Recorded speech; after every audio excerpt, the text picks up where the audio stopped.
नमस्कार दोस्तों, आप सभी का स्वागत है आज के ये प्रेम कहानी में। तो चलिए शुरू करते हैं। मैं मुंबई में रहती हूँ और यहीं काम करती हूँ। मुझे यहीं रहना है क्योंकि यह मेरे होम टाउन से दूर है, जहाँ मेरे माता पिता रहते हैं। मैं एक छोटे टियर 2 शहर में पली बढ़ी हूँ, जो अभी मुझे उन दिनों अपने ऊपर लगी पाबंदियों की याद दिलाता है, जैसे कि किसी सार्वजनिक जगह पर किसी लड़के के साथ देखे जाने का डर, नाम खराब होने का डर। जब मेरी 22 से तहकीकात करने पर मेरी माँ को पता चला कि मैं अपने बॉयफ्रेंड के साथ रहने लगी हूँ, तब मुझे पता था कि अब मुझे लंबा भाषण सुनाया जाएगा। मैं अभी तक यह बात अपनी माँ को बताना चाहती थी, क्योंकि मैं इस लड़के के साथ अपनी रिलेशनशिप को लेकर पूरी तरह से निश्चित नहीं थी और चीज़ें बहुत तेज़ी से आगे बढ़ रही थी। हम बस 3 महीने पहले मिले थे और बस कुछ हफ्तों से डेट कर रहे थे, लेकिन मेरी माँ ने मेरे झूठ को बहुत जल्द पकड़ लिया। माता पिता को समझाने में हुई दिक्कत। पता चलने के बाद जब माँ और मेरी इस बारे में गंभीर बातचीत हो रही थी, तब उन्होंने मुझसे पूछा कि मेरा इरादा क्या है। मैंने कहा कि यह तो मैं नहीं जानती, लेकिन मुझे उस लड़के के साथ पसंद है। माँ ने उस लड़के की तस्वीर मांगी। मैंने कहा कि मेरे पास तस्वीर नहीं है। दरअसल वह लड़का मुझसे उम्र में 25 साल बड़ा था। वह गांजा था, उसका बड़ा सा पेट था और वह अमीर था। जिस सपनों के राजकुमार की आस मेरी माँ ने मेरे लिए लगा रखी थी, यह लड़का वह शहजादा नहीं था। उनकी अपेक्षाओं में से वह सिर्फ एक पर ही खड़ा उतर सकता था, वह था अमीर होने का। बदनसीबी से मेरे माता पिता बहुत ही आलोचनात्मक हैं और सामाजिक ढांचे में फिट होने की बहुत कोशिश करते हैं। उनके लिए एक लिव इन रिलेशनशिप तिरस्कार योग्य है। मुझे उनकी आलोचनाएं अपने रिश्ते के इतने शुरुआती पड़ाव में नहीं सुननी थी। भगवान का शुक्र है कि वह लड़का सोशल मीडिया पर नहीं था, नहीं तो मेरी माँ उसका वहीं पर पीछा करने लगती। मेरा लिव इन बॉयफ्रेंड ऑफिस में मेरा बॉस था। जब मैं अपने नए बॉयफ्रेंड से मिली, मैंने बस तभी नौकरी बदली थी और बहुत संघर्ष करने के बाद 1-2 साल लंबे रिश्ते से बाहर आई थी। इस 2 साल लंबे रिश्ते में ही मैंने पहली बार किसी के साथ सेक्स किया था। पहली बार किसी के साथ शारीरिक रूप से जुड़ना, और उसके लिए वह बेतहाशा प्यार जो मेरे दिल में था। इन दोनों बातों ने मिलकर मेरे अंदर ऐसी गहरी भावनाएं पैदा कर दी कि उनको पीछे छोड़ना मेरे लिए आसान नहीं था। दरअसल वह एक प्लेबॉय टाइप का लड़का था और मेरे साथ एक दूसरी औरत को भी डेट कर रहा था। मैं इस बात से पहले ही वाकिफ़ थी, लेकिन उसके साथ रहने के एहसास ने मुझे आसक्त कर दिया था। उस समय के बारे में सोचते हुए अब मुझे लगता है कि वह उन आत्मकामी लड़कों में से एक था जो बस अपने आप से मोहब्बत करते हैं। मुझे उसने भाव मिलाना बेहद पसंद था। हमारे रिश्ते के आखिरी साल में मैंने इससे बाहर निकलने की कोशिश की। आखिरकार जब मेरी एक दोस्त ने मुझे खूब प्रोत्साहन दिया, तब मैं उस रिश्ते से बाहर निकल पाई। मेरा नया लिव इन बॉयफ्रेंड मेरे नए जॉब में मेरा बॉस था। वह देख सकता था कि इतने मुश्किल ब्रेकअप के बाद मुझे प्यार और ध्यान की ज़रूरत है, और उसने मुझ पर ये खुलकर बरसाया।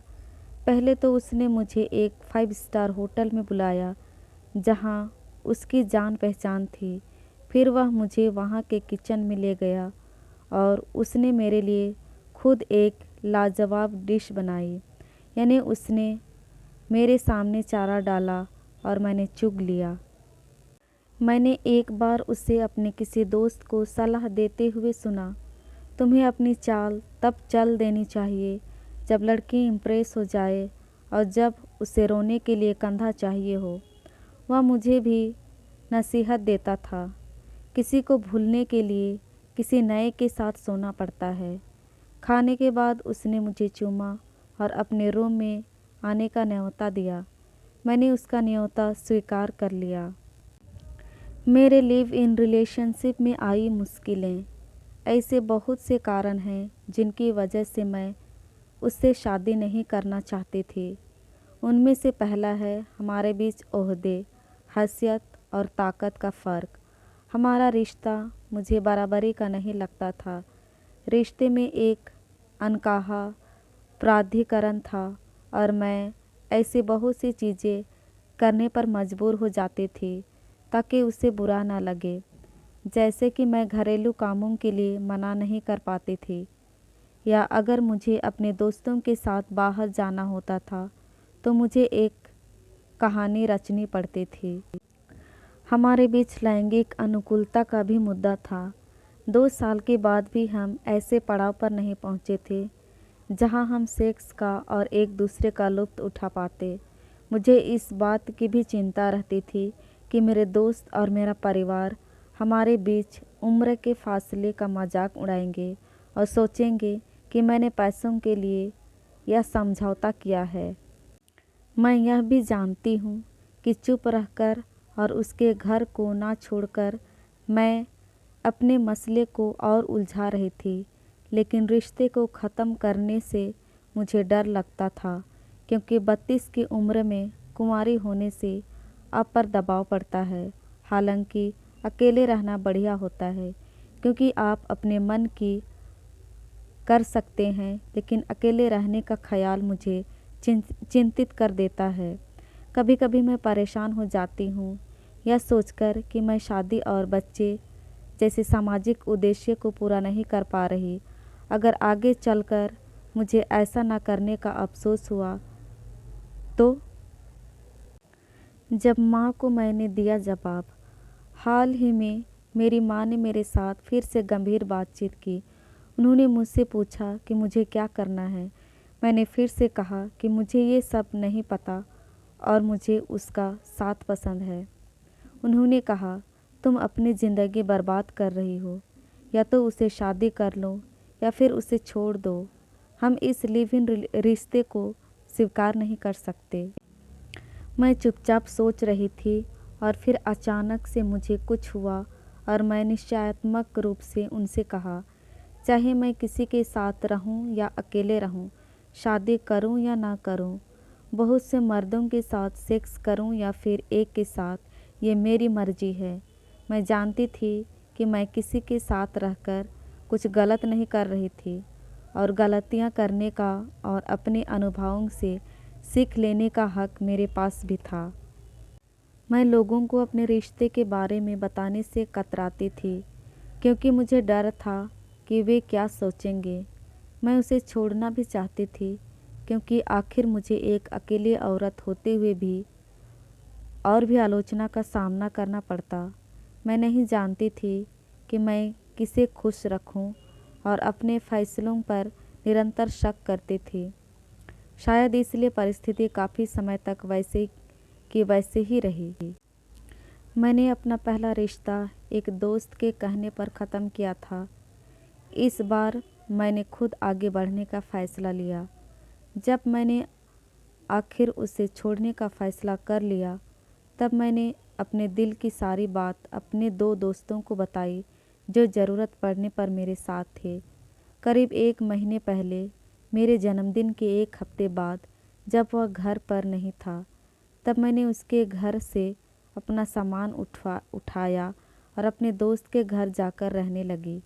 अगले 10 दिनों में मैंने अपने लिए एक घर ढूंढ लिया और अब मैं अकेले रहती हूँ। अपने दोस्त के घर जाने के 1 दिन बाद मैं अपने बॉयफ्रेंड से कॉफ़ी के लिए मिली। तब मैंने उसे बताया कि मैं उसे छोड़ना चाहती थी। हमने काफ़ी देर तक बात की। हम दोनों ही भावुक थे। उसने मुझसे कहा कि कहीं ना कहीं उसे लग रहा था कि ऐसा होने वाला है। उसने मुझे मनाने की बहुत कोशिश की ताकि मैं उसकी ज़िंदगी में रह जाऊं, लेकिन मैंने मन बना लिया था। मैं उसके बिना रहने से डरती थी, मगर उसके साथ रहकर खुश भी नहीं थी। पीछे मुड़कर देखते हुए मुझे यह एहसास होता है कि मैं लोगों और उनके जजमेंट के बारे में सोचकर इतनी उलझी थी कि मैंने अपनी चाहतों का गला घोट दिया था। मैं अब भी सीख रही हूँ कि मैं सचमुच क्या चाहती हूँ और उस तक कैसे पहुँच सकती हूँ। प्यार और सेक्स को आजमाना ठीक है, तब भी जब दूर दूर तक कोई सही अंत न दिखे। जिंदगी की तरह प्यार भी उलझा हुआ है और इसे समझने में वक्त लग जाता है। ज़रूरी यह है कि हम उसे समझने की कोशिश करते रहें और अपनी समझ के साथ आगे बढ़ते रहें। दोस्तों, इस तरह नई नई कहानियाँ सुनने के लिए प्लीज़ हमारे चैनल को लाइक, शेयर एंड सब्सक्राइब करें। धन्यवाद।